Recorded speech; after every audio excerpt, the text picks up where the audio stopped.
Miren, en casi cualquier trabajo, si uno se equivoca al comunicarse, pues a lo mejor se pierde dinero o tiempo, pero en el mundo militar el costo es otro. El costo puede ser de vidas. Y no hablamos de una simple jerga, no, hablamos de un lenguaje que se ha forjado bajo una presión extrema, donde cada palabra, cada sílaba, está diseñada para una sola cosa: evitar el caos. Y esa es la pregunta del millón, ¿no? Cuando tienes operaciones que se extienden por continentes enteros, que cruzan barreras de cultura y de idioma, y donde las decisiones se toman en una fracción de segundo, ¿cómo te aseguras de que todo mundo entienda exactamente lo mismo, todo el tiempo? Pues la respuesta es, en realidad, bastante directa. Se inventa un lenguaje nuevo, desde cero. Un diccionario donde cada palabra es como un ladrillo, con un significado único, inalterable. Esta precisión no es un capricho, no es un lujo, es la base sobre la que se construye cada operación militar. Ok, arranquemos por lo básico, por los cimientos. En esta primera parte vamos a explorar justo eso, cómo este lenguaje se construye sobre una base de planificación y una claridad que tiene que ser total. Vamos a ver que cada término no es solo una palabra, sino un pilar en la estructura de una misión. Y vamos a empezar con la palabra que es quizás la más importante de todas: orden. La definición parece simple, pero su poder es inmenso. No deja pero ningún espacio para la interpretación. No es una sugerencia, tampoco es una petición. Es una directiva, clara, concisa, que pone en marcha la cadena de mando sin la menor duda. Y aquí es donde se pone fascinante, porque vemos cómo el propio lenguaje le da forma al pensamiento. Antes de que se mueva una sola persona, cualquier plan, lo que se llama un curso de acción, tiene que pasar por dos filtros que son críticos. Primero, es aceptable. O sea, ¿lo que vamos a ganar justifica el costo? Y segundo, es factible. En otras palabras, ¿de verdad tenemos lo que se necesita para hacerlo? Es un proceso súper riguroso que está codificado en estas simples frases. Este término es un ejemplo perfecto de cómo funciona esa precisión en la práctica. Una línea de partida no es solo un lugar en un mapa, para nada. Es un concepto, un momento en el tiempo y el espacio que sincroniza un montón de unidades para que empiecen a moverse exactamente a la vez. Es la palabra que convierte un posible caos de movimientos en una fuerza coordinada, unificada. Bueno, ahora vamos a cambiar un poco el ritmo. Hablemos del lenguaje que se usa en pleno combate. Un lenguaje mucho más visceral, orientado a la acción, donde las palabras de verdad se convierten en armas. Pensemos, por ejemplo, en la palabra incursión. Esto es mucho más que un simple ataque. Es como una mini historia en una sola palabra. Define una entrada rápida en territorio enemigo, se cumple un objetivo muy específico, como destruir algo, y lo más importante, termina con una retirada que ya estaba planeada desde el principio. Todo eso está contenido en ese único término. Pasa algo muy parecido con contraataque. No es solo devolver el golpe. La definición es súper precisa. Es una acción reactiva de una fuerza que está defendiendo. Y esta pequeña diferencia es crucial porque define todo el contexto táctico y le dice a todo el mundo cuál es el objetivo inmediato: recuperar una posición que se perdió, no salir a conquistar algo nuevo. Y este es un término que tiene una claridad que hasta asusta. Un área de fuego libre comunica un cambio radical en las reglas de combate para una zona muy específica. La clave está en esas palabras, sin coordinación adicional. Eso lo dice absolutamente todo.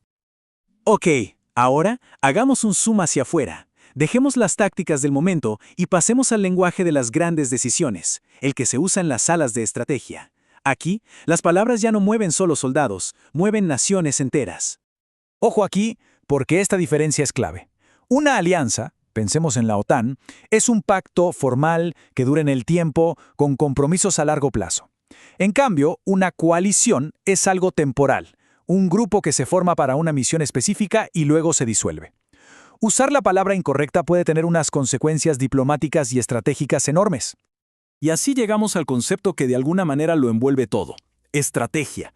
Fíjense que la definición no habla solo de ejércitos, menciona todos los instrumentos del poder nacional, que pueden ser diplomáticos, económicos, informativos. Esto nos recuerda que la acción militar es solo una ficha en el enorme tablero de ajedrez de las relaciones internacionales. Una zona desmilitarizada, o DMZ, es curiosa porque no se define por lo que hay ahí, sino por lo que no puede haber. Es básicamente un espacio vacío creado a través del lenguaje. Como se ve en la lista, cada prohibición es una regla de enfrentamiento súper precisa y de cumplimiento obligatorio. Está diseñada para mantener separadas a fuerzas enemigas. La paz en esa zona depende, literalmente, de que se obedezcan estas palabras. Y ahora toca hablar de algo que a menudo se pasa por alto, pero que es, sin exagerar, el corazón de todo: la logística. Un ejército no es nada si no tiene su cadena de suministro, y esa cadena funciona con su propio lenguaje, uno muy, muy preciso. Hay un dicho que dice que los aficionados hablan de táctica, pero los profesionales estudian la logística, y es que tienen toda la razón. No se trata solo de mover cajas de un lado a otro, es toda una ciencia que se asegura de que cada soldado tenga lo que necesita, desde una bala hasta atención médica, justo cuando y dónde lo necesita. Sin logística, el ejército más poderoso del mundo simplemente se detiene. Todo, absolutamente todo, desde un tornillo hasta un soldado, empieza su viaje en un punto muy concreto, el puerto de embarque o POU. Y no es cualquier puerto o aeropuerto, es el punto de partida oficial coordinado para un flujo masivo de recursos que van hacia una zona de operaciones. Desde ese punto de embarque, los suministros suelen llegar a un centro de distribución o hub. Para entenderlo fácil, imaginemos un centro de paquetería gigante, pero en medio de una zona de conflicto. Ahí es donde se abren los contenedores, se clasifica todo y se redirige a las unidades que lo necesitan. Es transformar un torrente enorme de cosas en entregas súper precisas. Y a veces, la logística llega a este nivel de detalle. Es increíble. Hablemos de balisage. Es una palabra específica para marcar una ruta con luces muy tenues para que los convoyes puedan moverse casi a toda velocidad en plena oscuridad. No es solo ingenio, es una palabra que describe una técnica vital para mover suministros de forma segura por territorio peligroso. Y bueno, ahora llegamos a la parte más dura, la más sobria. Vamos a conectar todo este lenguaje con su consecuencia más real, el impacto humano. Estas son las palabras que se usan para definir las secuelas de un conflicto. La definición de baja hostil es cruda, no tiene rodeos. Pero fíjense en el detalle más importante: la inclusión explícita del fuego amigo.